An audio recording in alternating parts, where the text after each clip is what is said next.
Hello, welcome to the Critical Obsession podcast. My name is Mirella. And I'm Zoe. And today we're going to continue talking about episode 5 of Not Me. Yay! So when the episode started, when the part 3 started, I was like, I literally wrote down, because I remembered the people losing their minds because of Graham and White. Or Graham and Black, rather. Yeah, I know, I remember too. And it's funny because, so they go back to Graham's room. And Graham starts, stripping off his shirts. I say shirts because I think he had, 3 or 4 on. And it's so funny because yeah, he had, 2 t-shirts and, a long-sleeve t-shirt or something. Did they, like the way he undressed and give him several, clothes that he can take off? I'm not sure. I think he pulled it all off at once. I wasn't really paying that much attention. Okay. I did, however, pay attention to after he had taken them off. Uh-huh. It was episode 5 of Zoe is a pervert. I was like, oh. And it's so funny because I'm sure any Graham Black. Obviously, I did not pay a lot of attention to this. Am I asking this kind of question? I was like, how many? But yeah, it was funny to me because this bit here, I'm sure all the Graham Black shippers were like, yay, and White is just so not paying attention. He wasn't paying attention to what Graham was doing at all. He's like, shall we study? No, I did pay attention to what he was doing. He was complaining about Sean making them work so hard. And White was there to try to get more information out of him. And I feel like at this point, Graham it was too much even for Graham, and he felt it. So he pushed back a little bit. Well, I think the other thing is that whenever they have a conversation about anything, White comes at him with logic, and Graham can't deal. He's an emotional creature. Yeah. Yeah. And plus, he was very tired, and he didn't want to do anything, so he suggested Black to crash there that night. But White just, he wanted knowledge. Before this happens, though, it's really funny because he keeps pressing about Sean's plan. Do you know what Sean's plan is? Have you heard any details of Sean's plan? Sean's plan. And Graham's like, are you here to study for the exam or study Sean? And I just was like, study Sean. The answer is so obvious, Graham. Yeah, it's Graham, you should always assume that the answer is study Sean. You'll get right. You'll be right 95% of the time. And I find it so funny how they were like, I'm going to ask Nooch what topics we need to study for the exam. And then he's like, Black, everything will be in the exam. I know, right? It's one of the little comic moments I was talking about. The thing with this scene for me, it's it has a twofold purpose. One, it has several. I don't know what I'm talking about. but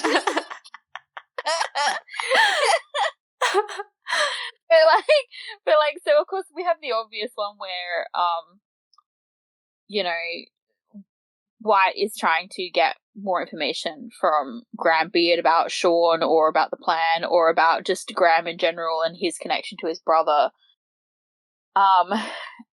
There's also meant to be there's some red herrings in this scene, and also I feel like it's about White being able to get on board with whatever the plan is, what they're doing, because one, he wants to know, but also what they're doing, but he wants to be able to help align, not just help, but be okay with what they're doing, make it make sense for him. It's when they start talking about, yes, when they start talking about Monopoly and that, he's like, you have to explain it to me so that I understand, so that the people will understand why we're doing this, that we're not just doing it to cause problems or be difficult or like whatever.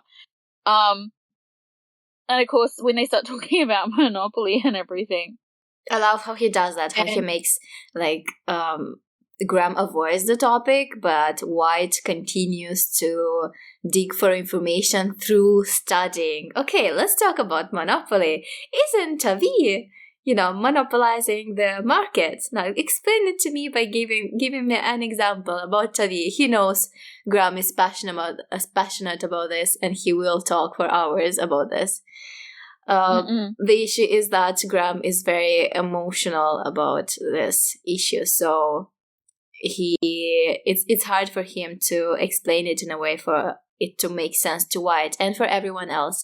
And the way White responds to him by bringing up cold facts irritates Graham, because it makes him feel like suddenly Black doesn't understand why they are doing this, but White explains it in a way that no, I'm asking this so that you can explain it to the people, so everyone else who doesn't know as much as we do understands why we're doing this, so it might make sense for them also. How can we make our case here?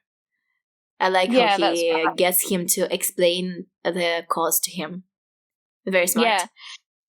And then and then of course, like, Graham is, he basically says like how he's above the law, and he's trying to get the monopoly on the market by buying up all the other businesses, and all the stuff he's saying. And then he gets he doesn't really say it's about the law. He says that he does what he does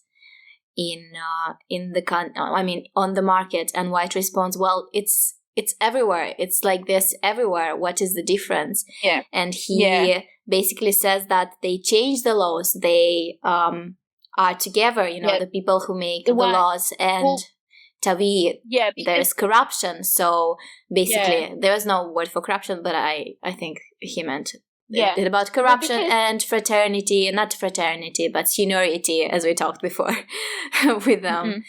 Or is it not seniority? There must be another word for this.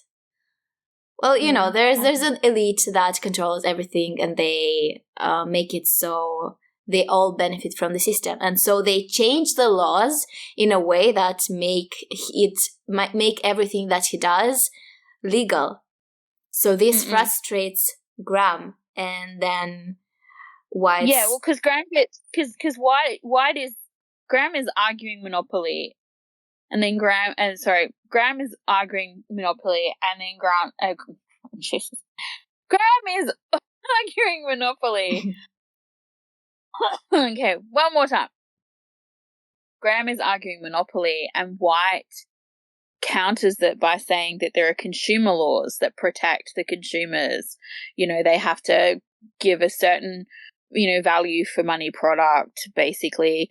And that's when Graham comes in and says, yeah, but the people who are making these laws and upholding these laws are basically in cahoots with like people like Tawi. So those people don't have to adhere to the laws, the consumer laws. The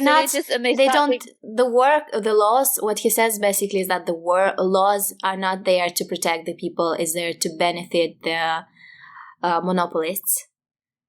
Yeah. And so Graham is getting frustrated and pissed at him. So he says he's going to get food and hope that will help. Well, no, situation. White responds that White tries to calm him down, and he says, calm down. And he says Tawi's actions, what is clear to him is that Tawi's actions are not wrong from a legal point of view, because if the laws are, made to benefit him, you cannot argue that it's illegal, because it's not, right? There are laws that support him. But you can argue that the issue is the morality and the justice of the situation, and they need to focus on that to demonstrate what's happening to the people, and let everyone judge for themselves and decide what is the good thing, what is the correct way to address this. Yes, and then Graham cannot handle it anymore, and he decides to go to get some food for them. And he says something like, maybe you'll understand me better if you're not hungry. And dude, he understood you. It's you who cannot calm down. You need to chill a little bit. I mean, the same thing happens when he argues with Nooch too, because Nooch basically says the same thing to him. Mm-hmm. Like, if you're arguing the law and they're not technically breaking the law based on the laws as they exist, then you sound like a crazy person. Yeah, you have no credibility. Yeah, that's right. Yeah, you cannot if you say the laws are correct, you cannot even use the laws to demonstrate your point, like, because you discredit everything. That's right, and this is the problem. So, basically, you're saying, okay, the country or the laws are corrupt, therefore you can't address the situation with say someone like Tawi, who is, say he's doing a bunch of wrong stuff. You can't address that in a legal manner because technically he's not breaking the law.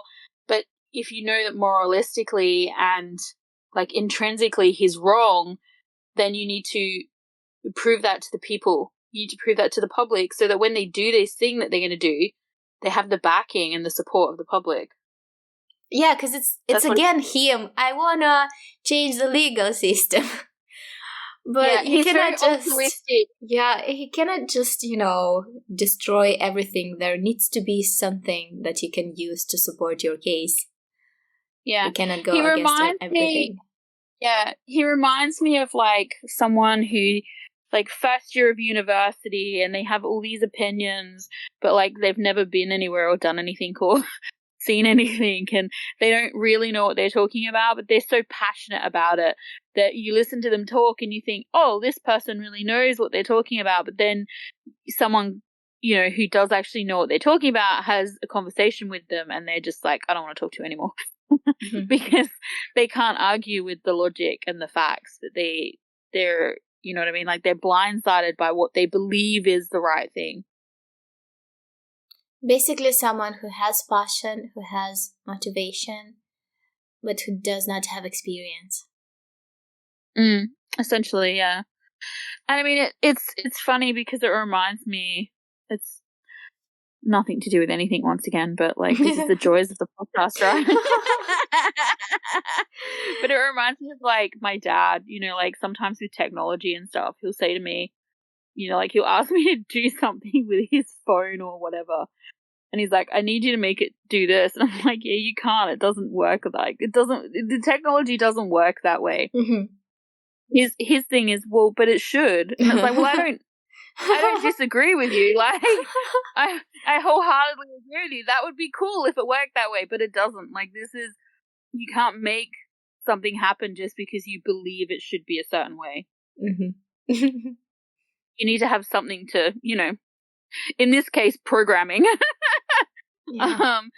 But in the case of Graham, you need to be able to back it with either laws or at least public opinion. Mm-hmm. That's right. And so Graham goes, and then White starts his massive search of the room. Yeah. And he looks so cute, searching the high shelves with his little tippy toes. Pulling out drawers and doing the thing where you're your hands above your head and you just you're just putting your hand in the thing and hoping that there's not a mouse trap in there because you can't see what you're touching. And then he finds the thing, the box, yeah, the red herring. He finds the red herring. And if people don't know what a red herring is, you need to go and look it up. The writers were kind of cruel with this, weren't they?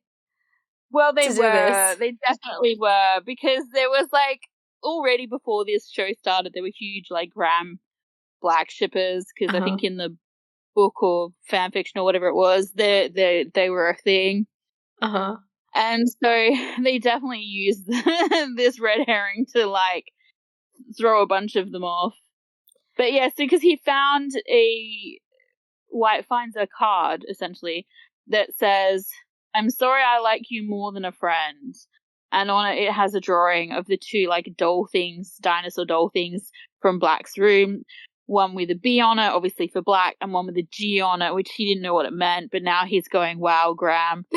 and then he's confused because he's like, okay, so what was I seeing like this morning then? Because now it indicates that there was something maybe between Black and Graham, or at least a one-sided interest from Graham's point of view. And so he's like a little bit kind of like unnerved by that. It's so funny how after, I'm jumping ahead, but he runs away and dismisses this as like, nope, just as the writers do. They're like, dangling this in front of the people who are enthusiastic about this turn of events, and then they're like, nope, and just never talk about this again. It's so funny because I made notes about it, and I'm just like, he gets essentially, like you said, we jumped ahead, but like he essentially gets caught by Graham, and I'm like, does he yeet out of that room because like he was panicking, or is it because now he's alone with the guy he suspects likes his brother, and he's just like, as you said, like, no, this is not happening. And it's so funny because he doesn't have gay panic around Sean, but like around Graham is just like, no, this is not what I signed up for. Exactly. Sean is like, that's so funny. No one else is allowed to sleep next to you in your own bed except for me. But here suddenly the plan is not interesting to him. Nothing, the studies, nothing can hold him inside this room. Like, he needs to flee. Yeah, he's so suspicious, it's like not even funny. And it's like, Graham's like, what about this food I got you? And he all but inhales it and then like, no, see you later. But even like the way he says it, he's like, you like to eat this sweet things when you're tired. And it makes it seem like he, knows him very well, or that he's attentive with Black and like something that a loving person would be like, oh, you like to eat sweets? Like, look, I'm taking care of you, which freaks out White even more. He's like, I know what you like right before bed. Well, it's like, no, you don't. I like a grumpy boy growling at me next door. Yeah, it's so funny. He just acts so suspicious. But yeah, if we go back a little bit, we also get a little scene in the middle between these two scenes with Graham and White, where Yoke goes to see no more about Una. Oh yes, that's happened in between.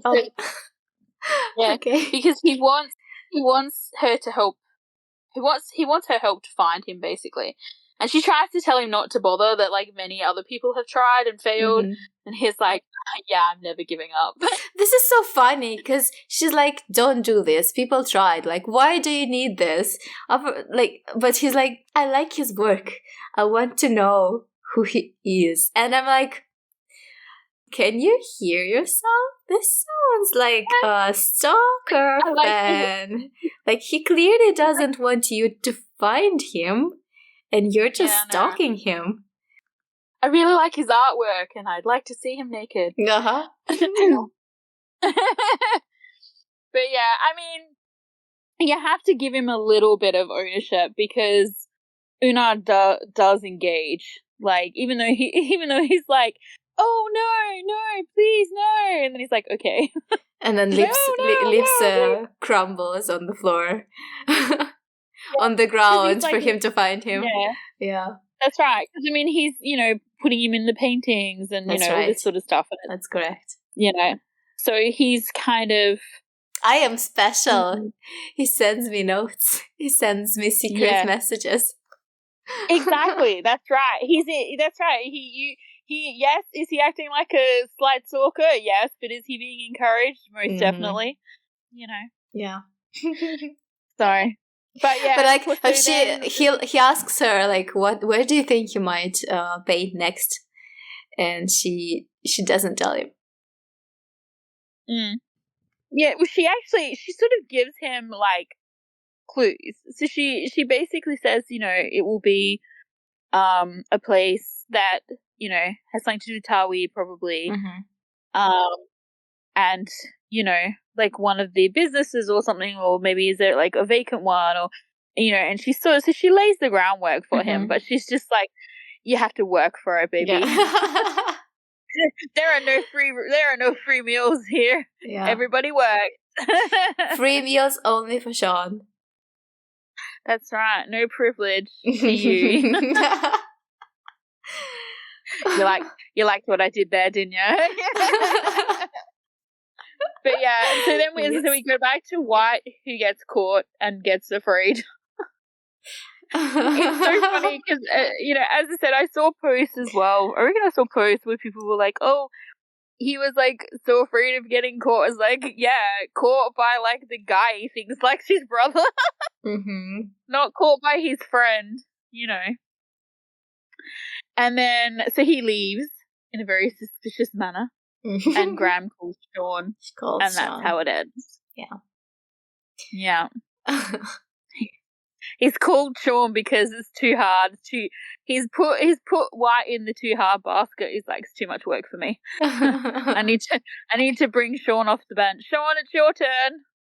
I think just as White is trying to collect more information about Sean and about Sean's plan, Sean is probably trying to collect information about the new Black from York and Graham, because he did mention when he was talking to Gumpa that, oh, look, Graham also think he's changed. So he talked to Graham and to York about White. Oh, of course. So this is why Graham is calling him. Yep, he's studying his opponent. Okay. His opponent, no. All right, so should you go watch part 4? Part 4. I'm like, I feel it's most important to mention the fact that the black jacket is also there. Oh, yes. I wanted to mention it as well. It's very important, indeed. I love the black jacket so much. Every time it makes an appearance, I'm like, yay! And I want to clap. It deserves a round of applause. I agree. But yeah, so they're sitting in the car and having a conversation, basically. And Todd reveals that the bad guys have been caught. But I love how he's like, they're claiming it's only an altercation that happened between them and Black, of course. And then he's like, what are your thoughts, White? And I'm like, are you hoping White would just let it go now that he's invested in the deals of the gang? He's like probing. He's like trying to see if maybe White suspects him. Maybe, who knows what. But he's also like really super eager to suggest that it's Tawi behind everything. Like, he's like, it's totally that dude. Yeah. So he's like, I'm all ready. I've got my fingers pointing. I had this thought, like, White is a very intelligent character, right? He is quite perceptive. He understands people well. And you can say that about Sean as well. Very insightful. But, there's like a gap, and not a gap, but it's like their brains turned off when the deal for Sean is about White, because he cannot get it right, the fact that White is not Black. And for White, his brain fart is when it comes to Todd and everything that Todd says.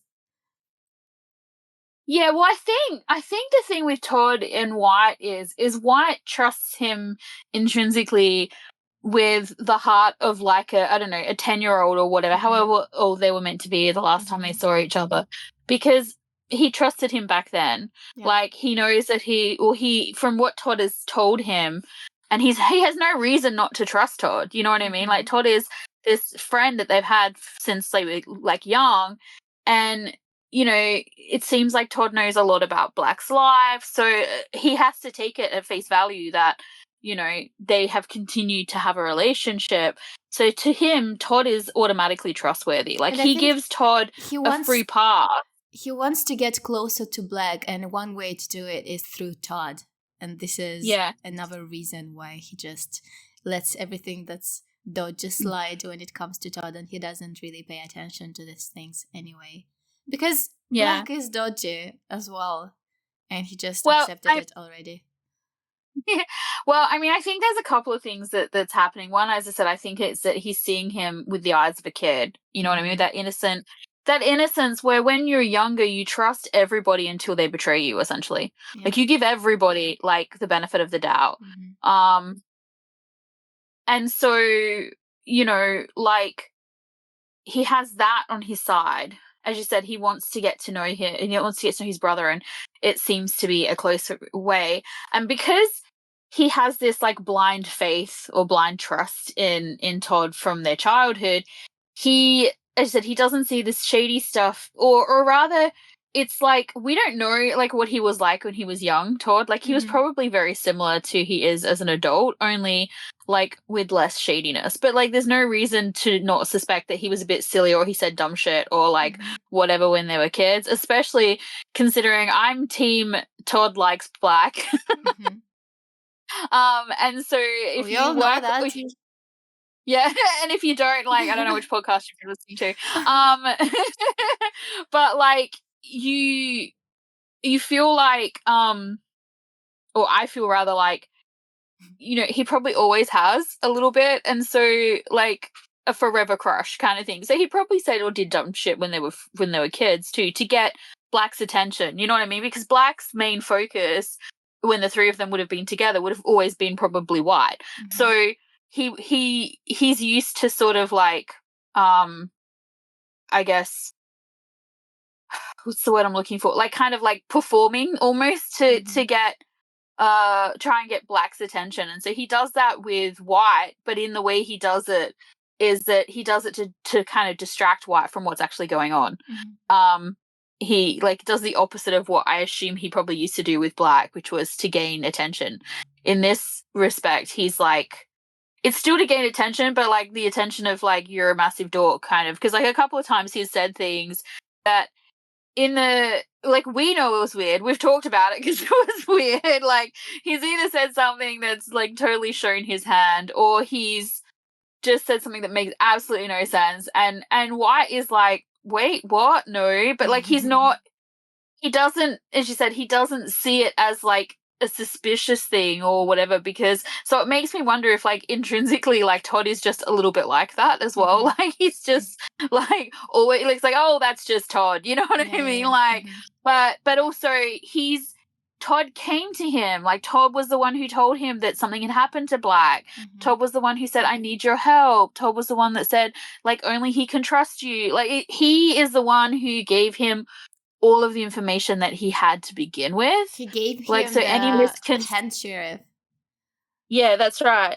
And so any of the and all the information about the gang to begin with, like the initial information. So any misconceptions that that White has in the beginning, you know, like, most of them he corrects those misconceptions himself, and he, you know, impressions and everything. Like, he still obviously probably remembers the basic stuff that, you know, Todd has told him or whatever, but he's made his own mind up about them all. But, like, with Sean, he leans hard into it, but that's because he's fascinated and he's interested in Sean, like, rubs him the wrong way, or rather the right way. The right way. And so yeah, and so he's like, he's fixated on him. And, you know, but Todd is super suspicious. Like, he just is. Like, it was, as I said, it was so funny when this was airing, because, like, straight away everyone was like, Todd's the villain. And he's like, what are you talking about? It's not me. I'm totally not suspicious. And, like, Peanut was like, oh, my poor dear boy, you were, like, so, like, obvious. And I'm just like, I think what she said, or someone said, is that he's rich, which makes him so much more suspicious. Oh, yeah, well, there's that. But, like, she actually does, like, kind of, like, she did actually, I think, also comment, like, specifically on, like, Singh's, like, portrayal of of Todd being, like, suspicious anyway. Like, she made a comment, but I can't remember what it was now. But as I said, I think I mentioned this in previous podcasts, like one of the earlier ones, is that I just assumed that he was going to be evil, because in every OffGun universe that he's been a part of, he's been, like, evil and wanted whatever, like, Gunn's character was. So I was just like, oh, he's evil and he's in love with, has to be black because he hasn't had anything to do with white for like so long. And then so I don't know if I watched the show with that in mind and was like saw stuff that wasn't there, but there's so many other people who saw stuff, so I was like, it has to be there. Yeah, Singh did a really good job, I think, of playing Todd, because he is such a like weird character. Like he's kind of like, you kind of, I don't know, for me anyway, like I found him interesting and was like super curious as to like like what are you doing? Like I think in my notes, it would be so fun to play such a character. I think so too. And like in this section like we just watched, like I think I've got in my notes like me where I'm like mockingly asking Todd like questions like a lot. So there is like in this first bit he's talking about how like it must be Tawi who's behind this attack on White, or at least he suggests it, and White agrees, like, because but I wanted to mention that we started to talk about the fact that Sean that White's brain doesn't work when it comes to Todd. Oh, yeah. For Sean, his brain doesn't work when it comes to White. And I think it's complicated because, like, the thing that White said in the car, that when you do not have that information, it's very hard to get to that conclusion that the twin brother exists. And plus, I think when he fell in love with him, he just decided to trust him. Maybe not really consciously, who knows how much thought to put into it. But when you love this person, you trust that they wouldn't hurt you, and you just stop questioning and wait for things to unravel. So are you talking about Sean or White? Yeah, Sean. I'm talking about Sean. Sean. Yeah. Yeah. Well, because Sean doesn't have an explanation as to why things have changed. Like, he doesn't know. Like, as you're saying, why it's like they're not gonna. It's one of those things. We had this conversation a bunch of times. I've had it with other people as well. And your immediate response, your immediate thought, is not going to be like, oh, secret twin, or like, in the case of like maybe one twin is bad, evil twin, like even though it's like a trope, although it's funny because in real life I would be like evil twin. Or like secret. I've read and watched too many things that would be my go-to. I was like, do you have a secret twin? But like that's like most people, if you don't know, if they've never spoken about it, there's never been a clue of it, Yeah, although like later they do say, I mean, he does ask him, do you have a sibling? And at that point, I think he just decided to trust White and not question. Wait for things to unravel. Wait for a resolution. Something. Yeah, that's right. I mean, obviously, at some point, the penny finally drops for Sean, and he realizes that there's like the only option is that there must be two of them, because it's just too, like, when Black comes back, they're just too different. Like, either he's got like major mental issues like Black, and he's just like, no, I meant even before that. When but I mean, but like when when he works it out, do you know what I mean? When he works it out, when he gets to that, surely there's a twin, surely this is not White. There's something. It's just because he has to do something about it, because weird things are happening now that are affecting him, and things are changing, and he has to do something. But as I said, like the composition, the difference between the two of them, like it's one thing for him to, at this point in time, to have spent like all that time with Black, and now suddenly he's so different. But but like White is consistently different. You know what I mean? Like he's not all of a sudden like flip-flopping and becoming like more Black or whatever. Like he's White pretty much from when he meets Sean all the way through. So like so Sean gets used to him as well. Like he settles into it. Like, yeah, he takes it on faith because there are feelings involved and all the rest of it. But also, like, it's like this is the new normal. Even if there is something that bothers him that he questions, he decides not to focus on it. Yeah, because he gets to the point where he doesn't want it to end. Yeah. So like he doesn't want to lose. He doesn't want to lose him. Yeah. So yeah. Anyway, they're in the car, and Todd, leads White down the road of, oh, it's all about Tawi.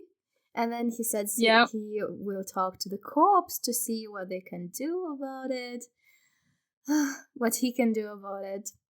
And White asks about the mom, if he talked to No, this bit breaks my heart a little bit, because even though it doesn't seem to cause that much damage to him at this point in time, it's like another one of those moments where,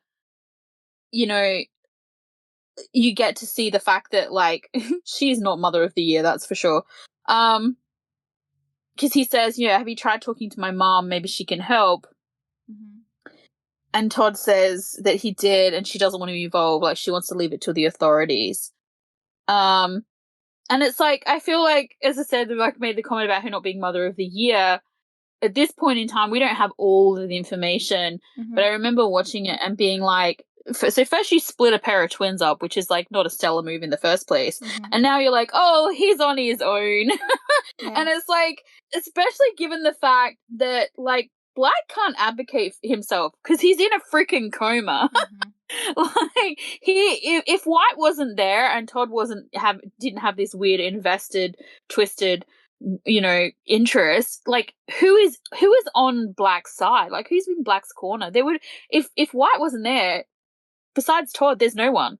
And Todd is because his friends didn't even the friends didn't even realize that he was freaking missing. Like, he Black's on his own, and the fact that she's just like, oh, like, let's see what the authorities do. It's like, lady, are you serious right now?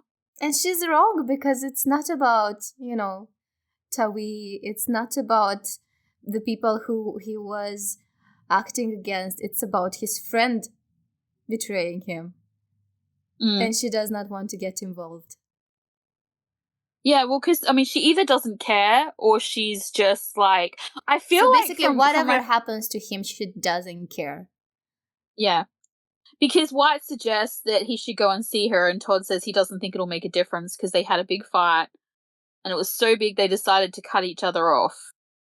And then he says because Black got involved in the way it's worded, unlawful business. Yeah. Yeah. Which is an interesting way to put it. And I was like, this is my first moment where I'm like, did he, Todd? Did he really? Yeah, but also the things he says later. Yeah, so your mother is a judge and they're on different sides. Well, that's right. And it's interesting later on because we can totally discuss this at length later on about, like, who's on the side of good and who's on the side of bad with that one. But yeah, and then he asks about, like, what the gang thought when White said that he wanted to quit, and he said they didn't want me to quit as it seems Black is the group leader. And he goes on to say that, like, they won't stop even without me. Like, Sean should step in and become the leader. Like, they have this ideology. Yeah, that they're not going to let go of any time soon, in any easy way or anything. And Todd asks him, like, does he know what the plan is for the next thing that they're doing? And White said he doesn't, but he's trying to find out. And Todd's like, I love it. It's like, you must find out. You can't do anything without knowing the risks. It's so funny because, like, on one hand, you must find like, out and you must tell me. Yeah, it seems so suspicious, but he also does seem like concerned about White as well. So it's like, it kind of throws you every now and then because it's like, yeah, like, but at the same time, he totally sends White into, like, the lion's den. Like, it's like, I'm willing to sacrifice you for, like, information on your brother, but also, like, take care of yourself while you're there. Yeah. If someone mentions a twin brother, run. Yeah, I know, right? So yeah, funny. That was making. I remember watching this, and I was like, 1 minute I was sure that it was him, and then he said stuff like this, and I'm like, is it him? Yeah, I had the same thing. Like, I was pretty sure that, like, Todd had some sort of, like, fucked up something going on. But then I kept wavering between the fact I was like, does he just like Black? Like, is he is that why he's so invested and he's being weird about it? or is he evil? And then he would be like, oh, you know, be careful. And I would be like, oh no, he's just their really good friend and he's concerned. And then he would say something fucked up and I was like, oh my god, you're evil. Like, it was a very much a like roller coaster ride between us. But what just happened here actually was that White said that the plan is dangerous and he is concerned about the gang. And when Todd says, are you going to stop them? Be careful, you might get caught. He actually means don't interfere, don't make them stop. Don't let them do this, right? Because and he uses the threat of getting caught as a reason to not interfere. Get involved. Yes. Yeah. And it's funny because the where he says where White says, don't worry, no one knows I'm black. He's like, I'm sure no one knows. And he says, because no one knows black has a twin brother. And he's so sure of it because he was the same. He was like, I didn't tell anybody. You know, it was painful, so I kept it hidden, you know, basically is what he says. And I mean, it makes sense. You know what I mean? Like, probably in the beginning when, like, he first went to Russia with his father, he probably at least, like, used to ask about black all the time. And, you know, look at the response he got when he first came back to Thailand. Like, his dad was like, you know, whatever. It's probably just, like, after a certain amount of time, he either would have got told to stop asking or he would have just given up. And it's probably the same for black. Like, Black was lucky in a sense because he had White. White was not White. He had Todd. Todd was familiar. He was somebody that knew White and that knew what he was going through, and like, you know, maybe felt like a tenth of what he felt because like they were friends and he was gone and, you know, all the rest of it. But like, White didn't really have that as well. Like, White is way more isolated in that way. So that's why I think he feels so sure about it. He's like, there's no reason for him. And it's even more like unlikely that he would, because if he needed somebody to talk to or wanted somebody to talk to about like White, he has Todd. Yeah. There's no real reason for him to get into it with anyone else. That's correct. That's right. And so they go to Black and Black looks better. He does. And that gives you it's funny, this show is really good and really bad at like passage of time. And by that, what I mean by that is like, it's really good at like tricking you into thinking, oh, it hasn't really been that much time, and then something will happen and you realize it's actually meant to have been like a couple of months or like whatever. And really, and when I say really bad, I don't mean like bad as in like they did a bad job, but just like they do that and you go, oh wow, it's been a couple of months. So it's like a double-edged sword where you're like, oh crap, it's like, it hasn't been that long. But yeah, it's good a bit because hard to understand how much time has passed. It's not always clear. Yeah. It's not like linear. Like one episode could, you know, like between one or the next episode, it could be just like the same day, or it could be like weeks later kind of thing. So, but they did good. They did really good with Gunn's makeup in this, I will say. Like when he's first like beaten up to crap, it's very realistic. And even here, the way they've got him kind of is what it would look like. So they did a good job. Yeah, so Black doesn't need a ventilator anymore, but they cannot tell if he's going to wake up. When he's going to wake up, yeah. He's going to need a prod. But yeah, they don't know. I mean, he's in a coma essentially, so it's unpredictable. And then they start talking about Graham. Oh god, this conversation is fun. It's so funny because, as I said, like up until this point, I was like, I kept saying to my mom, Todd's in love with Black. And she's like, what makes you think that? And I'm like, I don't know, I just do, right? And then this conversation happens where White sort of says to him, do you remember what I told you about Eugene and Graham might like maybe being a couple? And he sort of says, I'm not sure about that anymore. And he says, I think he says something like, I'm not sure if he's someone who would hurt Black or someone who actually loves Black or something like that, he says. and goes on to explain what he means by that. He says, I found a card with the figures on it, like the ones in Black's room. I think he didn't give it to Black, afraid to lose a friend. Yeah. And he says, I might be wrong. And like the way, like while he's talking, the way, like Todd's facial expression and the way he looks at like Black, and then the smile on his face when he's talking about Black, and he's just like, he might seem like a bad guy, yeah, but he's actually a good guy. I like this part. Like, I paid attention to the way he was acting. So White said that about Black Graham being afraid to lose a friend, and Todd sides. Then he looks at Black and he says Black might be a bad guy on the outside, and then he starts smiling, still looking at Black. Yeah. And then he says, but he's actually a good guy. Then he looks at White and he says, not surprised if his friend likes him. So the beginning, the start is very, very suspicious. Like, it certainly makes you think that he's maybe thinking about himself here as well. The only thing that makes it less credible is the fact that he looks at White when he says not surprised if his friend likes him, because it would have been so like undeniable if he said that while still looking at Black. While still looking at Black, yeah. It kind of broke the moment a little bit. And it's interesting why he like. Yeah. Is it an acting choice? Was he told to do that? Would it be too obvious? But at the same time, it feels like they're leading you to this idea. Then when he looks at White, it's like, no, it's not about me. Actually, it's about this conversation that we're having.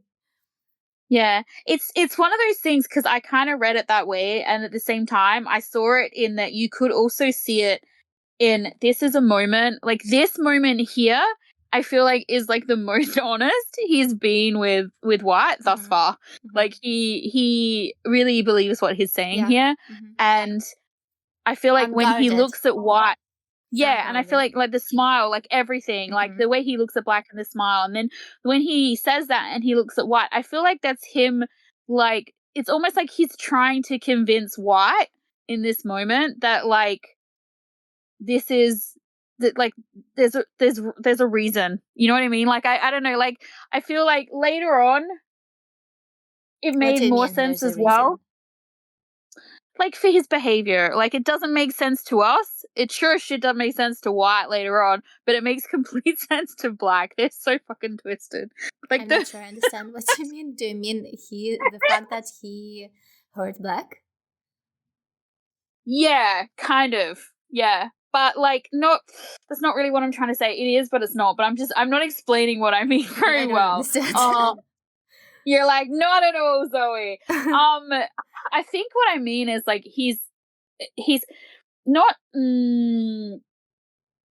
It's not like he's trying to convince White of anything necessarily. It's more like he's like he wants White to know.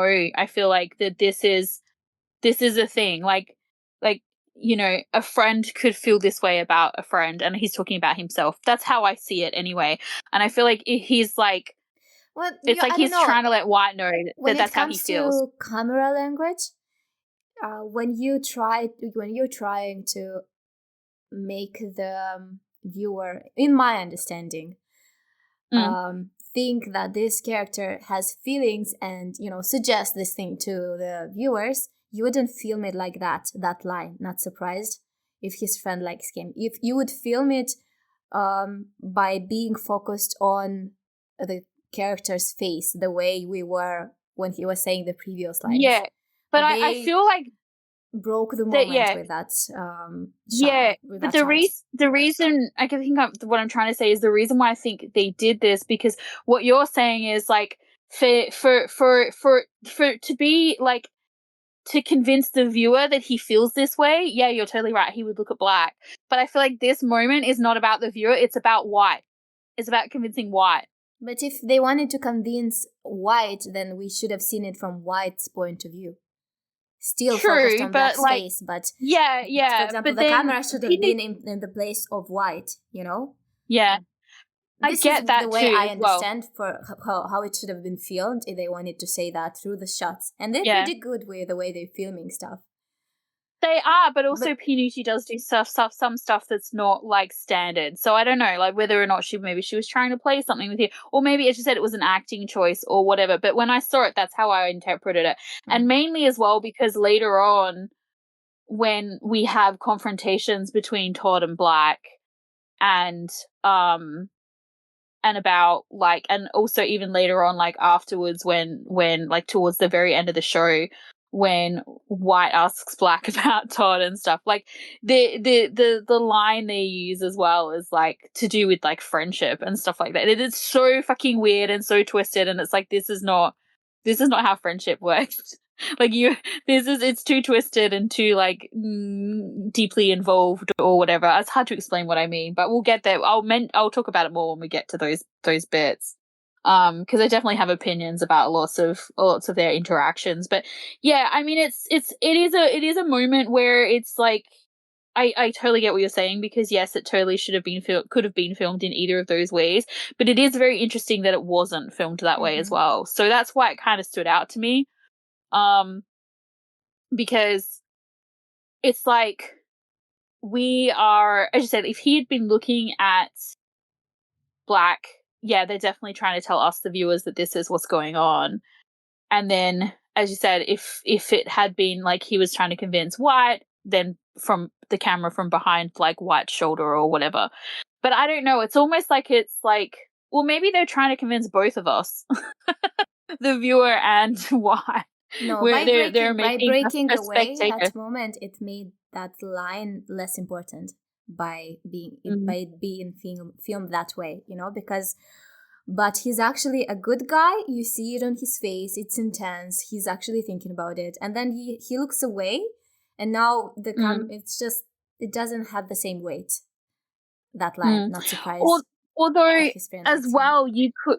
Yeah, although as well, you could be thinking, you could look at it from the perspective of, he is saying, like, he understands it because, like, if you feel the same way about something, but maybe you're not like in a position where you can admit to it or something, so you wouldn't necessarily look at that person, or, whatever. Maybe it's more to do with the fact that, like, he's thinking about this in a way. I mean, it depends on the motivations of the character. It depends on like, it's not clear, like, it's not necessarily specifically being like talked about as to what Todd's feelings were. Although Todd did say like yes, not Todd. Todd did say yes. Singh did say yes, that there was like feelings there or whatever. But it's like, if you go from the idea that he has feelings for Black, did he know like that he had feelings for Black, or is he just, because that's the other thing as well, like maybe this is just a realization for him, or maybe it's a like acceptance of the idea of a realization or something. I don't know. It still makes the moment less important, the way they filmed it. It's like, no, it doesn't matter if he feels that way or if he doesn't. Like they put distance between, the it's people weird who because are there to receive the message and the message. Yeah, but I'm not sure necessarily that I agree with you, because I didn't feel a lack of impact when I watched that scene. I don't, even like after watching it 20 times. It's about, I'm not saying the lack of, I'm not sure I'm explaining myself right now anymore. Like, just the fact that the previous lines were filmed that way, and then suddenly the next one, which is about him, and which, like, we have this theory, right? It's filmed, it looks different, and it breaks the moment a little, and it puts some distance between what is being said and like it's less truthful somehow. Anyway, so let's move on. I think we've talked a lot about this moment. I don't think I have more to say about it. You're like, we haven't got a resolution. Let's just move on. We have different opinions, and we're just going to talk about it forever, I feel like. Yeah. So true. Because I like, as I said, I hadn't thought of it from your perspective. So, or like from what you're saying. So I probably would need to watch it again to actually come to some sort of conclusion anyway, which I'm sure I'll do at some point. I mean, watching it again, I mean, that's a definite, actually. I don't know what I'm saying, like, I'm sure. But yeah, I must admit, like once again, when this scene happened, I'm like, my response was, "Who are you talking about, Todd? Who is this friend?" And then we move on. Like we switch gears completely. We go from like a bright, sterile, like hospital room in the daylight to a dark, like I'm guessing it's meant to be. I don't even know what that is meant to be. That place where Una is painting. It's like it sort of looks like it's underground, but when they come out from there, it's like it seems to be ground level. So I don't really know what it's meant to be. Not sure, but the painting is interesting, and I'm not. I don't know what it's supposed to mean. Do you know? I don't really know either, because it looks like they're once again, it's like the privilege is standing on top of the people, which like that's like his main stylistic. What it looked to me was that like on the ground, or not, there's no ground, but they're like the big people looked like the people who are recognized as prestigious professions, like who have prestigious professions, who are paid well. There were sportsmen, there were doctors, there were like policemen, they had costumes, right? Like everyone knows who they are. And they held a submarine in one of their hands. And on top of the submarine, there were people who looked very obscure. And they were smaller.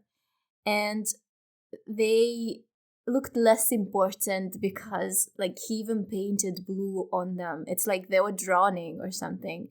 And I don't know, is this supposed to mean that these are workers who are paid less? The less privileged in the line of work? Yeah, maybe. Do a lot of work but do not get the recognition?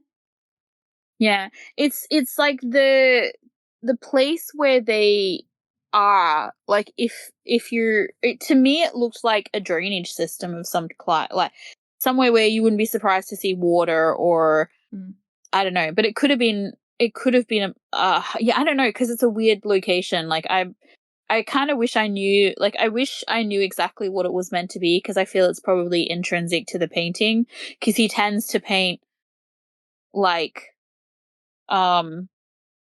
you know, to do with whatever he like place he's in. Like there's like a thematic reason for like why he's painted that in that place. It felt like the ones who are on top do the dirty work, but they do not get recognition.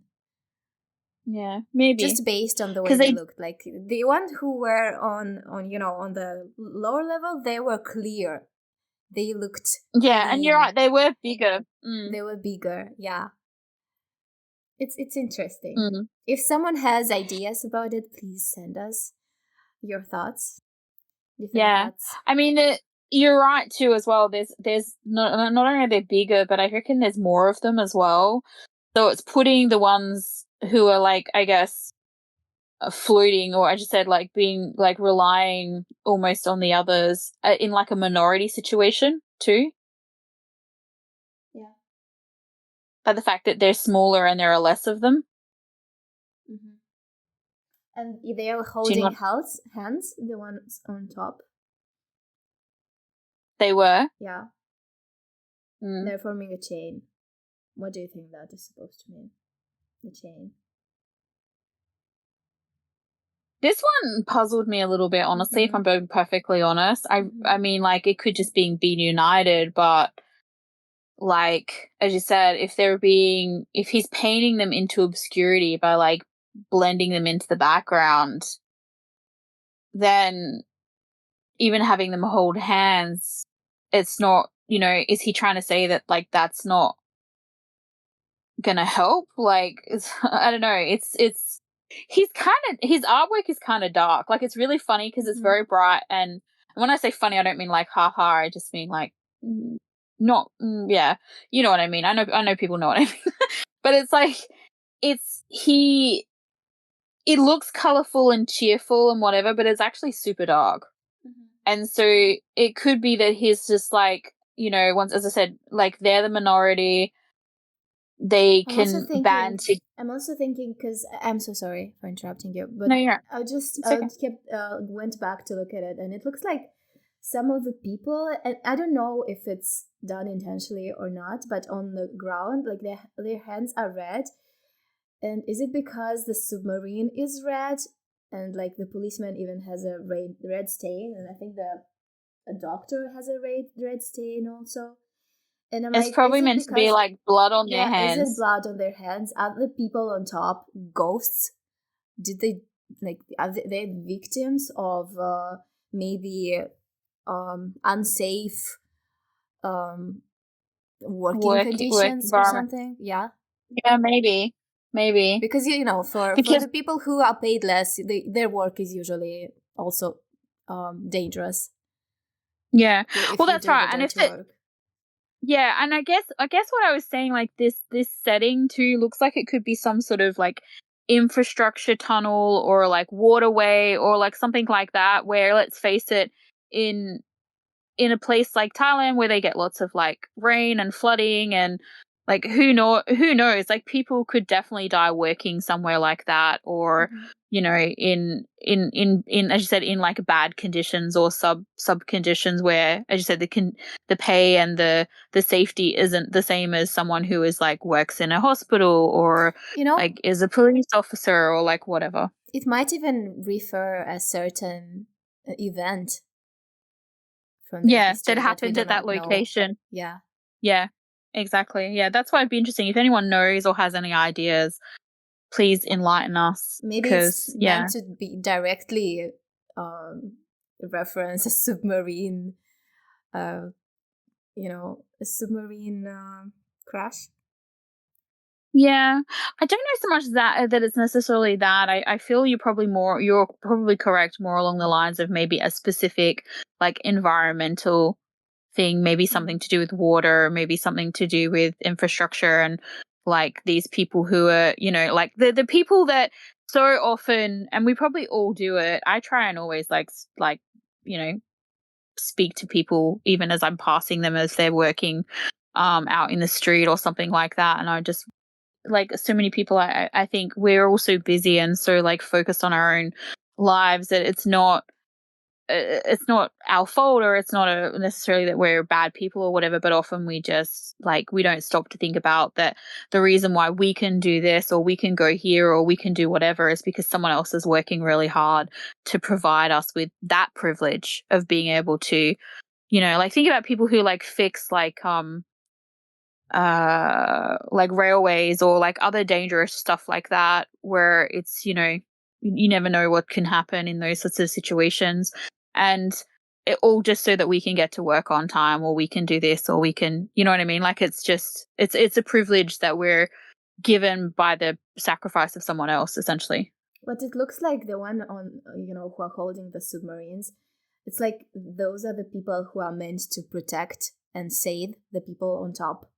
Because I think there's a nurse, there are people from construction, there are policemen. There's one who threw me off because I thought he was like the fourth one. I thought he was a sportsman, but maybe I'm wrong.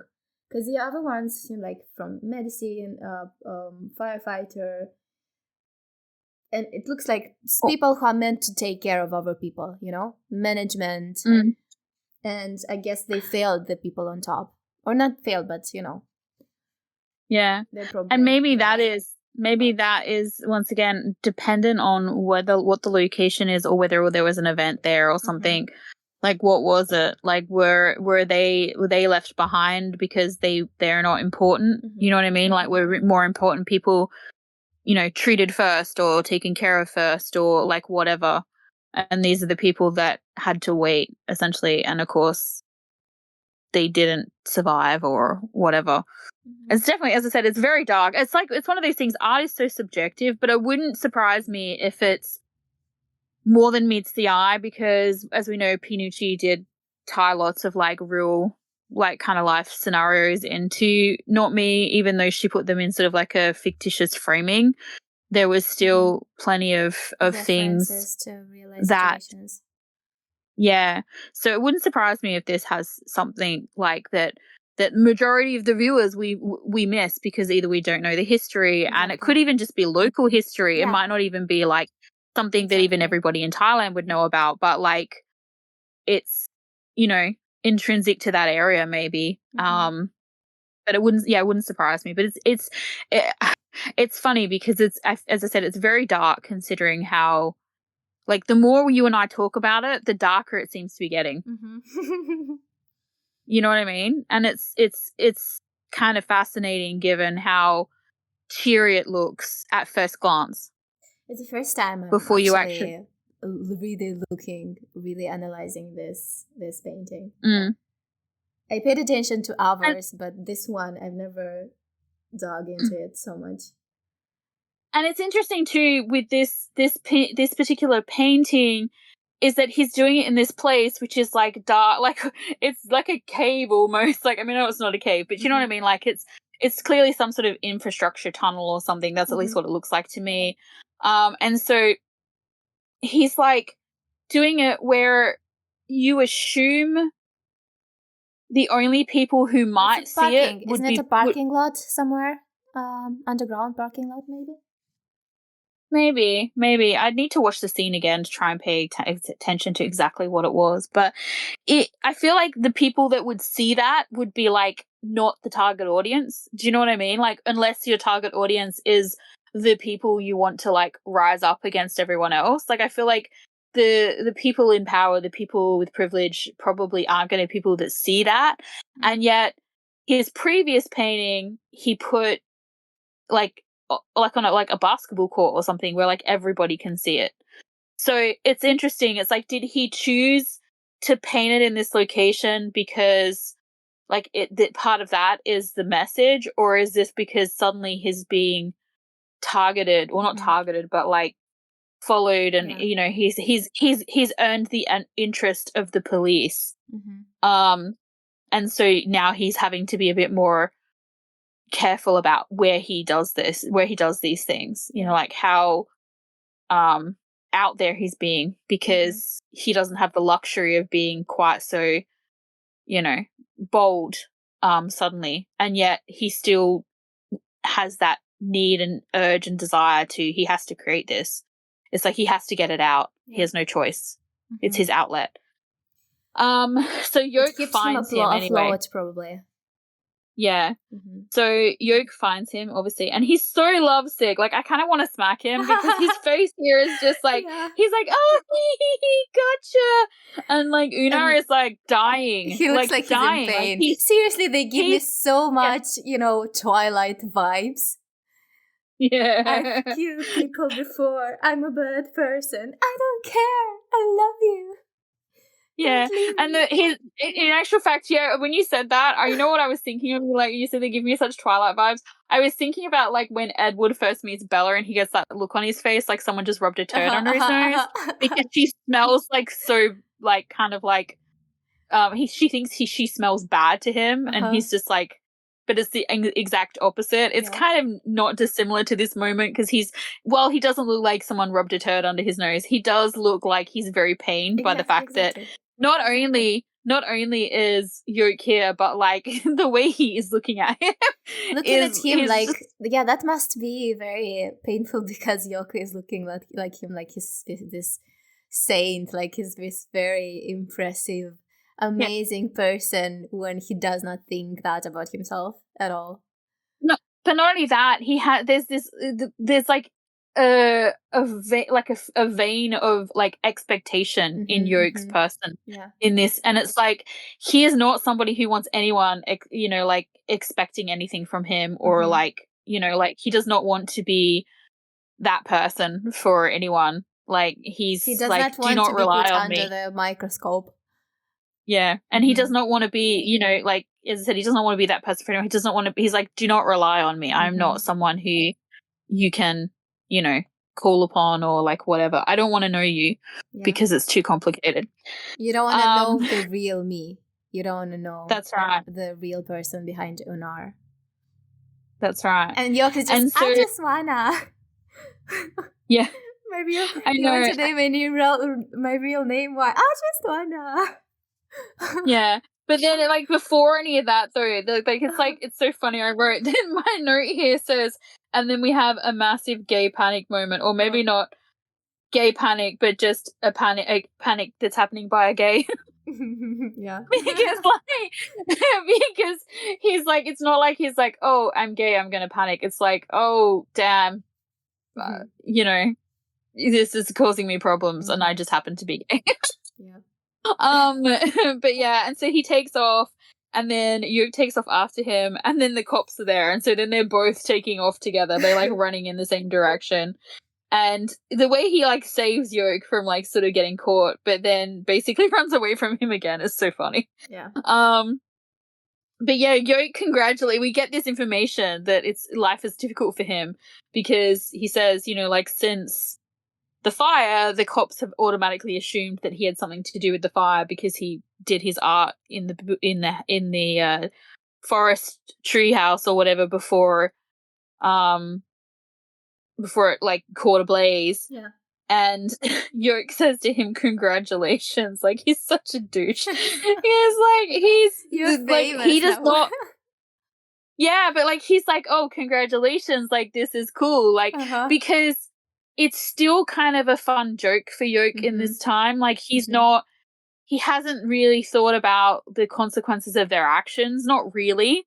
Sean has, Sean has, and you know that Black has, and they just don't care. Yeah. Ram is very idealistic, and he has not really thought about the fact that there could be like major it's just the thing that they haven't lived through consequences. They haven't. Yeah. They probably thought about it, but you cannot understand it. You cannot really comprehend what it's going to do to you unless it happens to you. But it's like, it's at the moment. It happened to Sean. It happened to Black. And nothing happened. Nothing. No, they had no, real consequences to their actions yet. That's right. And then, like, you can see here at this moment anyway that Yoke, the whole thing is like a big fun game for him. Like, tracking Una down, like, interacting with him, the idea that like he might be getting the accolades for their hard work, like, he's like, in his thing, I feel like he would be like, he would think it was cool if people thought that they did the fire, but they couldn't prove it. Like, so you couldn't get into trouble, but like, you had that like reputation of being the guys that did that or whatever. Like, that's cool to him. Yeah, that's like cool to him here. Like, that's why he says, congratulations. Whereas Una does not want anyone. The fact that Dan, the character, the person of Una is like constantly trying to hide who he is. To the point he's like using a dead person's Instagram to post his art. Like, he does not want to be found. He does not want accolades. He does not want, like, even the art. Like, it's not about, for him, it's not about getting people to see his art and like it. It's that he needs to express himself, otherwise he'll go crazy. And he has something to say. He needs to try and make the world a better place. And the way to do that is to share what he's creating. Like, it's not about being famous. It's not about like people liking him or any of that sort of shit. It's about trying to say something and like maybe make change because of it, because he feels powerless in his life, in his job, like, to try and make wrongs right, so to speak. So like, his interaction, like his intention with his art is so different than what like Yoke thinks it is. I think because he's like, oh, this is so fun, and like Una's like, it's really not. Like, I don't want this. This is not, and he repeatedly tells him, like, that to like, not know him, to not look for him, to not, you don't need to know my name. You don't need to, like, why do you need this information? It's not necessary. And so he basically shoves Yoke away and runs away. And Yoke catches him because he is a fast runner. Steals his wallet. And then we find out that, like, Una's secret is that he's sub-lieutenant, is it Daniel or is it slightly different? It flashed off the screen before I could get his whole name. But No, but basically he goes by Dan. So anyway, he is, let's call him Sub-Lieutenant Dan. So he's a police officer, and so he is even more so suddenly become like an interesting enigma to Yoke, because here is a guy who is like part of, I guess, the establishment, let's call it that. He is a police officer, and yet he knows that they committed this crime, and yet he didn't arrest them. He didn't whatever. So that in Yoke's mind, that makes him even more on their side, even more a part of their battle. Like, he's like, oh yes, he's definitely one of us, because he is in this place of power where he essentially could have gotten them into a lot of trouble, but hasn't. And it's causing him trouble. But he's missing, once again, he's missing the point that Dan is so busily trying to hide who he is. If he was to arrest them, then he exposes himself as Una.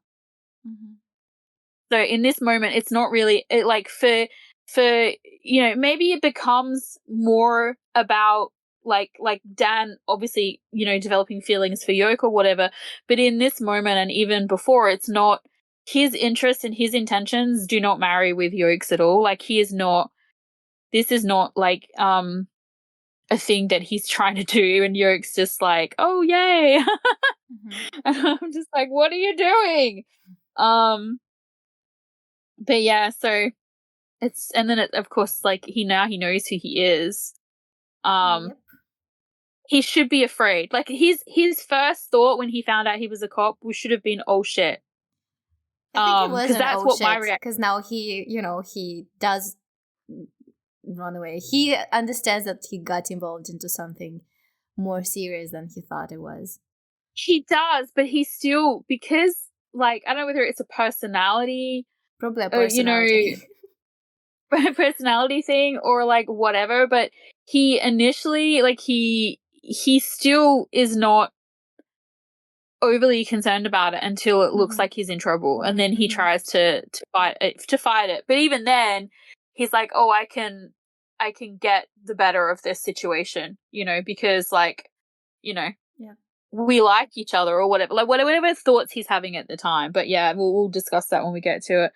But it's interesting because they're so not only are they coming at, like, from their art differently, but they're place in their life and what each other is trying to say, not only to the world but also to each other, is so intrinsically different at this point that it's like he tries. I have to give it to Dan. Like, I get angry with him in several parts of this show, but, like, I have to give it to him. I have noticed through this watch that he is definitely very much trying to dissuade Yoke from engaging with him. Like, he is very much trying to get him to leave him alone, essentially. You know what? The fact that he included that painting with the fire, maybe it's not necessarily, I think, a message to Dan. He does that, right? When something happens, something interesting happens, he does his paintings to bring attention to the things that people don't talk about, but they should, right? And so we know that this event of the burning of Tavi's house happened, but no one really talked about it, right? And he it died out in the painting, in his painting. So that so potentially that people would talk about it. So it doesn't necessarily a message for Dan, come find me, for Yoke. Yoke, you mean? Yeah. Actually, I think you're probably more correct with that. Or it's not even a message about, or it could be like what you're saying, like, to enlighten people about the fact that it happened, but also it's something that happened to him. So it's like, so these things that he's painting, like, they're about the people, but maybe they're like things like atrocities or, like, things that have happened, or things that he's seen that he's been powerless to stop, powerless to make a difference in, powerless to, like, change the footpath, like the footprint of, like, what's going on. And by including him in that, like, that was just something that happened, as you said, happened to him, or happened, and he's protesting with him there. So it's something he witnessed, essentially, as well. Like, I feel like a lot of what he's painting is things he's witnessed. and had no necessarily no input in, or not be able to put any, like, this is his input. You know what I mean? Like, he wasn't a part of the fire. Like, he was in the fire, but he wasn't a part of the fire. But he witnessed it. You know, he maybe saw these bad things happening to these people, and he couldn't do anything to stop it. He couldn't do anything to make it better. But he witnessed it, and so he is painting that, like, painting his witnessing the moment as a, like, you know, artistic protest for, like, society's development or, like, whatever. But yeah, I don't. Yeah, it's in this beginning bit here, they're definitely not on the same page. I don't think they're totally coming at it from complete opposite places, and I feel like there's probably some people out there who are going to disagree with us, the ones who are, like, romantically, like, what do you call it, who are like I was earlier when we were talking about something in one of the earlier podcasts with Sean and White, and you're like, you're just looking at it that way because it's more romantic or something like that. I think it was like soulmate, like comment. We made a comment about something, and you're right, because I am, like, maybe a little bit biased because, you know, I'm very, like, wrapped into, like, I'm romantically interested in Sean and White's relationship, and we see something and we wanna, if we feel that this is the message that they want to tell us, or that this is the message that we're seeing, we're amplifying it. But, like, if we see that we think it's a romantic thing, we're going to amplify it. We're going to be like, oh my god, dig into it, talk for hours about it. Yeah, but but there could be people who will disagree with us about what we've just said about. But even the thing that we start from cannot be originally a romantic thing. That may be the idea, the correct idea, or the original idea, or not. You know, art is subjective, but you can change your mind and suddenly be like, oh my, actually, I saw that and I was so invested in that idea, but now I think differently, and it just doesn't make sense. It just doesn't look like that anymore. Doesn't look romantic anymore. Yeah, because you see it from the other side. So so there might be some people who listen and go, oh, okay, hang on, maybe. But then there may be some people who are just like, no, you're wrong. They loved each other from the beginning, which is fine because it's, like, as you said, art's subjective. And they clearly do develop a bond, like, but I don't think at this point in time that's what's happening from both sides. Like, Yoke is clearly invested. Like, he just went, oh, cute boy, and just, like, dove headfirst in.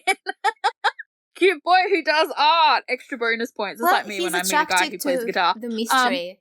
He's attracted to the mystery of. Yeah, and as I said, at the moment, it's like even though he finds out that he's a cop, he's even more interested because, wow, what a story! Because really, he's what intrigued. A story! He's very interested. Yeah. He's a cop who does this. Come on. That's right, and he's just like, it's like a fun game to him at this point in time. It's a fun game. He's having fun. By this by this character. And he's a crush. And, you know, that's all right. And I mean, instead of telling, like, realistically, if he was, like, really afraid or whatever when he found out Dan was a cop, you know, like, your first thing would be like, oh shit, and then your second thing would be like, I have to tell the others. And instead, he's, like, taking this shit to his grave. Like, he's like, I'm not telling anybody anything. You bitches are on your own. Like, he's like, this is my potential bad cop / artist boyfriend. You can't have him. But yeah, he's just nose deep straight into that. And so whereas, like, the only reason why Dan comes for him is because he has his wallet. But not necessarily. And he needs it back. Because he takes him to his place later, so I guess he thinks... Oh, true.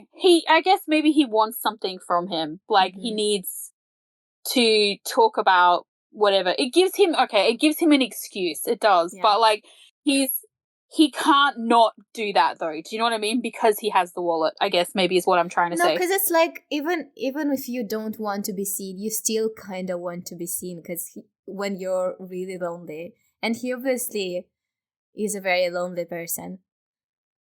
Yeah, and I think as So- well, like, this is potentially someone who will, as you said, understand him, who won't necessarily judge him. Yeah.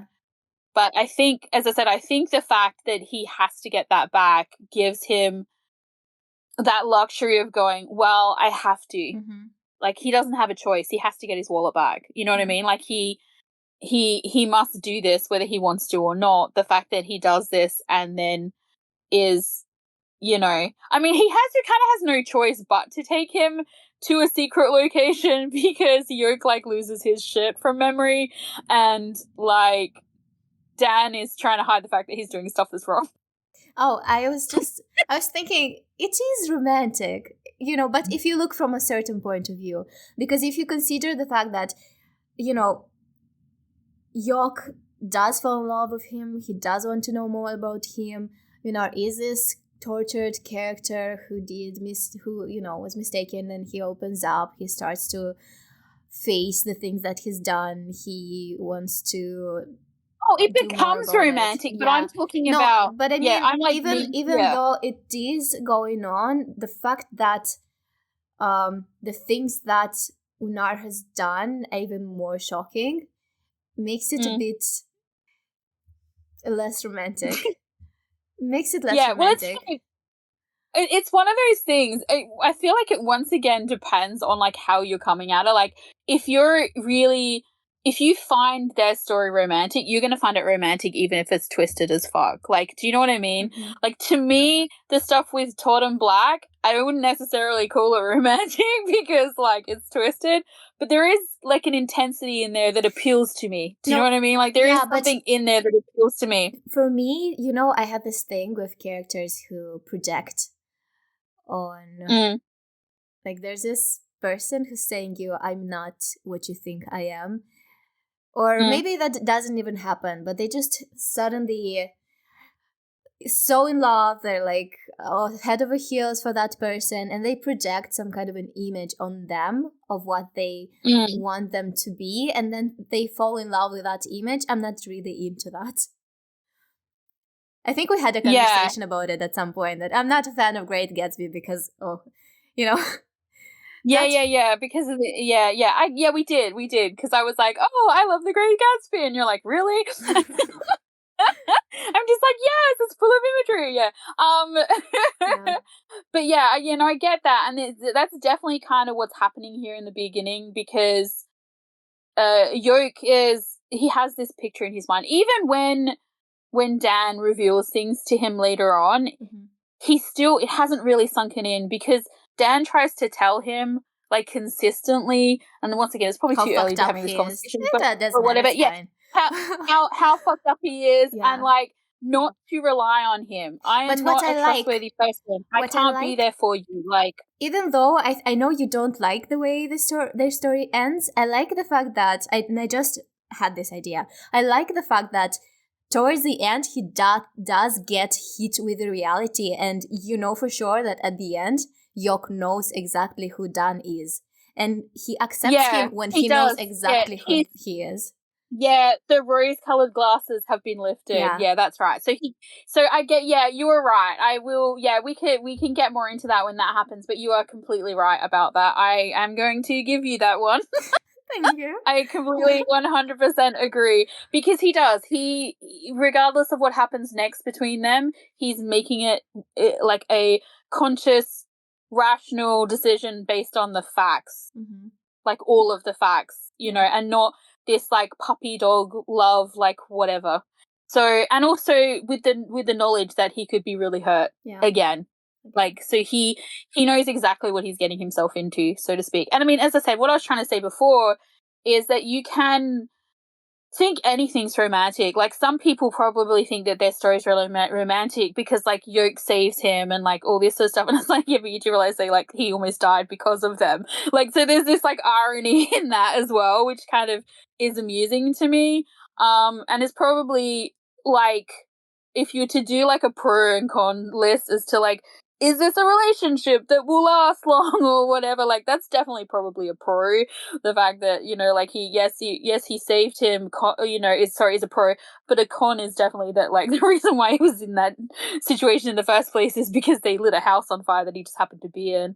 Well, it's still But romantic. then I'm you're not getting saying into when I meant, that you sometimes see something as romantic and then you realize maybe it's not romantic. I did not mean their story, because so far it is romantic. Everything that happened, even the fact that he put him in that situation, that he is to blame for that situation, for Dan almost dying, that also is fucked up, romantic in a fucked up way. Yeah, and that's right. And that's what I was trying to say, I think, like, when I was talking about the Todd Black of it, is that it can still be romantic, even if it's twisted and it's fucked up or it's whatever. It doesn't mean it's healthy. No. But it's like you can still fall in love with it or whatever. So I understand why people were really invested in this storyline. I see the humor irony in certain bits, and I couldn't step away from certain aspects of personality and stuff like that, and just the other problem is when you get invested with certain characters, when other characters storylines or intentions or motivations or whatever affect that character, sometimes that can change the way you feel about them as well. And which is definitely what happened to me when I was watching this show. I'm 100% sure that I know I'm biased to a fault for Sean, for example. I'm Sean is never wrong, except for when White's involved. Otherwise, he's never wrong. I don't have that. I love Sean, but you love White. White is your person. Yeah, and I get that too. Still, I don't think that everything that he does is correct. No, I'm not, and I'm saying that with tongue in cheek. I'm kind of being, but because of course Sean is not right. Yeah, of course you are influenced. You love that characters. You love that character. When he's hurt, you are hurt, and it's hard to be objective when you're hurt like that. Yeah, that's right. And I'm gonna back him regardless of what an idiot he's being, unless it's against White, and then you have to go with White, because generally Sean is being an idiot. But but that's not always the case either, because there's parts later on. But in this instance, I get so angry with so many characters in the show. I'm a little bit afraid now to get to certain parts, because I'm just wow, am I going to rant here? Probably. Buckle in, guys. There's some ranting potentially to come. But yeah, no, I don't know. As I said, I already feel different about Dan and Yoke than I did when I watched the show just for fun. That's interesting. Because I did not notice how much Dan is protesting and trying to put the brakes on. Me too. I did not notice the Twilight vibe. This is the first time I'm having this thought. So I'm sure that my feelings at the end of this story, and also what you just said before about the fact that at the end of it, Yoke is fully armed when he makes his decisions for the future. It will change my perspective. I may have been I know in the first few podcasts I was I might upset people because I wasn't a huge fan or whatever, and I could come out of this being wow, I was so wrong. Because I know I feel differently already. I definitely feel different about certain things. Because of, as I said, I'm noticing things I didn't notice before. That's cool. That's really cool. And it's and when you think about the fact that, okay, so let's look at it from Dan's perspective. He is trying to back the fuck off, as much as he can, even though he is starting to show, as you said, these ideas of interest on his part. As you said, he takes him to his place.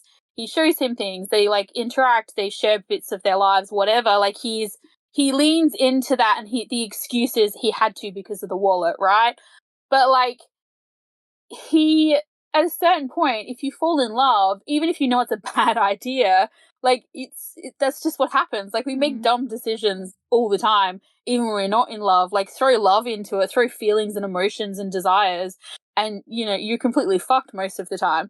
And so there is a scene, I think it's next week or next episode. I'm not sure, or if it's not next episode, it's the following episode.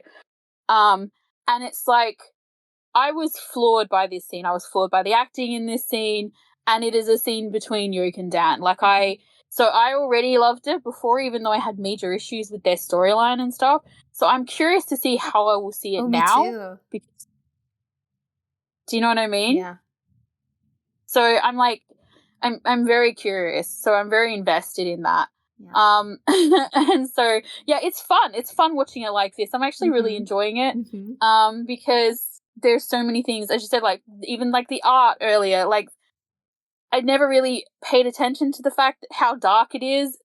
And it's like this contrast, like I said, there's like this irony to it, because when you first look at it, if you don't look too deeply, it's so colourful and cheerful looking, until you, like, as you said, look at it and notice that, hey, hang on a second, is that blood on their hands? Like, you're like, wait a minute, it just got, like, less colourful and, like, more, like, dramatic suddenly. Yeah. And, yeah, and we don't know, as I said, we don't know, is it blood? Is it paint? Is it, like, what's happening here? It's blood. It's blood. Yeah, because I think there's blood, blood, like even on different parts of their costumes. It would be blood. It's metaphorical, because the fact that the submarine is red too could mean that that's also painted in blood too. Like, it's not. It doesn't have to be limited to their hands and their clothes, and like. But it's thought-provoking, and like, look how much conversation we had about it, which is the great thing about art. Amazing. I love talking about it. Yeah. So we still have a little bit more to talk about for this part. So we had all of that. We had this realization that, and I remember watching this and being like, "Ooh, he's a cop." I loved that reveal. I was just like, yeah. And then I was expecting like way more like fear from Yoke, and instead he was like, he's a cop, and I was just like, wow, okay. You and I have that twisted bone. We're alike in that way. But yeah, and then we have White going back to Black's room, and I was just like, it's such a mood, because seriously, he just that very morning, created so much drama about how Sean's place was like his place, and now he's avoiding it. Yeah. And Sean calls him. And White says, "What?" Which is a very Black-like response, if you think about it. It is. But it is. Sean says, "What a blonde answer." And I'm like, are you expecting a different treatment now, Sean? He is. Yeah, I think he's slowly, what we were talking about earlier, it's like the new normal is that Black doesn't speak to him like that. So, yeah. And then White says, just say whatever you want. Yeah, and then Sean continues teasing him, basically, like, why aren't you sleeping at the garage since you're so territorial? I know, right? So irritating. White's response though is so like, like little kid, like, I'll sleep wherever I want. And it's like they can't adult when they're like this. It's hilarious. But it's funny too, because if this, like, we know like what the whole intention of this phone call is, we know what happens after the phone call and all the rest of it. But if this had just been like purely a phone call that like had no ulterior motives, and Sean's like ringing him being like, aren't you sleeping at the garage? Like, it's so like, he likes him. Do you know what I mean? Like, the implications of this phone call are so different. Yeah. And it's like, if you are White and you're completely oblivious to what's going on, because let's face it, he is, in more ways than one. And this was a phone call that you had, like, even if you weren't, like, I don't know, like, this phone call would have made me be like, nah. But, as I said, I'm twisted, so, but it's just, I don't know, I was like, when I watched it, that was kind of I was like, and then, there's this, the banter between them, it's so childish, but it's also like, it's definitely like flirty. It's definitely like, what are you doing? Like, why are you calling? Why are you like whatever? And so of course then there's some weird sounds, and it sounds like something happens to Sean, and White rushes over there. It's like, the test of caring, he passed it. He rushed over there right away. He went there. So and there I have are no to say lights at the garage, and White gets attacked. What do you want to say? Before that, I have to say this, because I feel like it's been a while since I've been a pervert. So I need to say that, like, Gunn looks really lovely in the outfit he's wearing in this last scene with the blue shirt, t-shirt, and the ripped jeans, and the collarbones, and the collarbones, and the collarbones. And yeah. Yeah. And it's like, I'm really not sure what he thought he was going to do when he arrives. Like, he just starts yelling out Sean's name, and it's like, yep, that's right. Tell the bad guys exactly where you are. He's like so good at this thing that they're doing, but he's also so bad at it at the same time. And it's like, this to me already shows how invested he is with Sean, because he's someone, as you said, he thinks things out. He's really intelligent, and yet he just like rushes in there and has like no weapon or anything, and is just like, Sean, where are you? Like, it's purely emotionally driven. Like his choice of behavior here. And I was like, you do realize you're in love with him, right? Because he's like so afraid of everything, but yet he rushes over with zero skills. Yeah, because like something may have happened to Sean. It's like, I can't.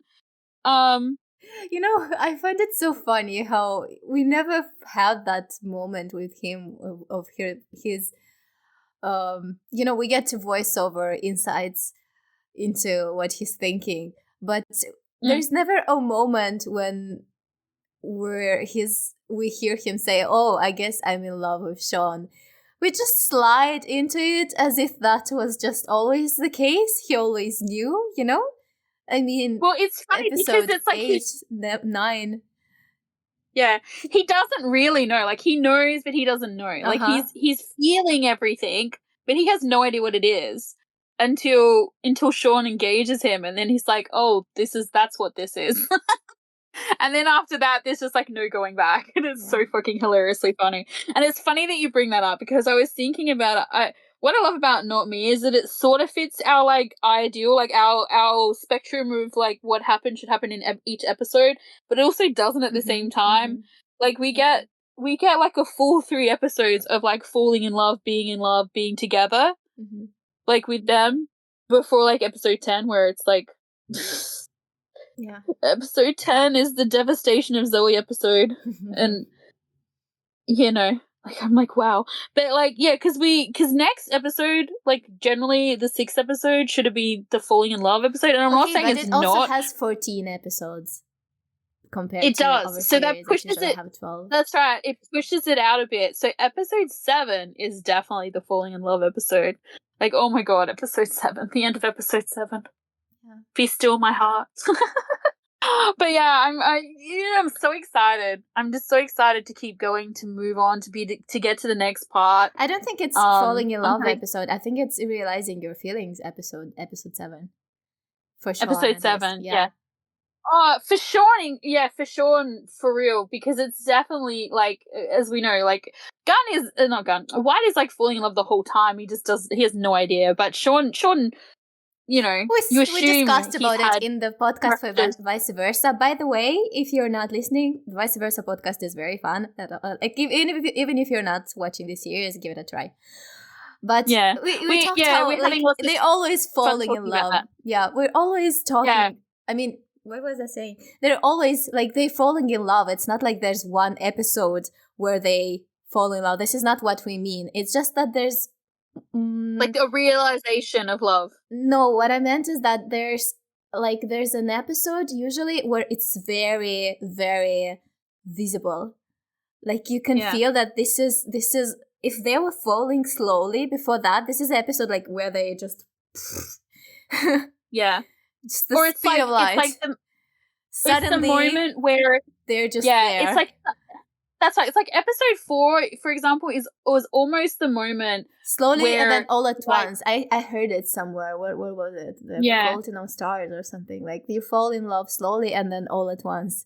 So the episode 4 is usually all at once, but in Not Me, it doesn't really happen like that. There's no all at once.